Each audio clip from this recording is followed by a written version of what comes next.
Cette technique pour rouler sur le dos, elle paraît super simple, mais la plupart du temps, ça ressemble plutôt à un mauvais plat dans une piscine.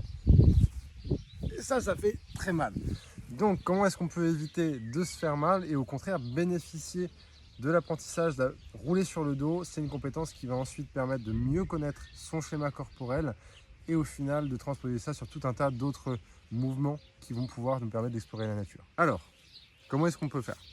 Déjà, on va travailler sur notre colonne vertébrale. Donc l'idée, ça va être d'aller chercher à arrondir le haut du dos. Dans l'absolu, on veut arrondir les deux, le haut et le bas du dos. Mais on va commencer par le haut.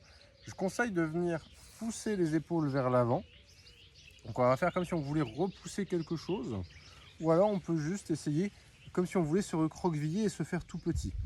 Le fait de vouloir faire ça, ça va permettre, en poussant les épaules, également de venir pousser le haut du dos en arrière et donc d'aller chercher cet arrondi.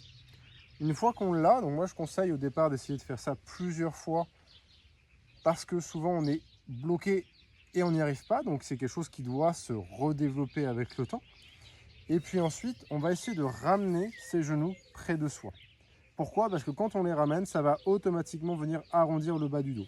Donc au départ, ça peut être une bonne solution d'essayer de ramener ses genoux et de rester en boule comme ça, ce qui va faciliter le fait de rouler sur le dos. Sauf que ça, c'est une première chose, mais ça peut faire peur quand même de se laisser partir en arrière en partant de cette position.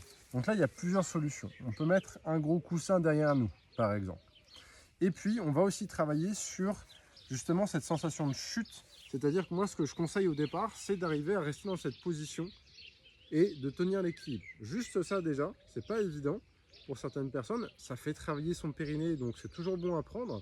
Et ça va permettre tout doucement de sentir qu'on peut contrôler, parce que oui, on peut contrôler la descente. Et justement après, moi ce que je peux aussi conseiller pour travailler sur cette appréhension de la chute en arrière, c'est de mettre les mains assez loin sur les côtés et d'essayer d'avancer et de reculer en contrôlant le mouvement. Vous voyez que je fais des petits mouvements d'avant en arrière avec les jambes et ça va permettre de m'aider à aller jusqu'au sol et de remonter également. Voilà, c'est quelque chose qui demande du temps, donc on se laisse le temps d'apprendre, on n'essaie pas de forcer les choses, on prend le temps de bien arrondir son dos et de voir tout doucement comment on peut arriver à contrôler la descente sans justement forcer et aller trop vite dans un sentiment d'insécurité au risque de se faire mal. Parce qu'encore une fois, c'est vraiment très désagréable. Une fois qu'on sait faire ça, le fait de savoir arrondir sa colonne, c'est un mouvement qui va être très intéressant parce qu'on va pouvoir ensuite emmagasiner de l'énergie et la restituer.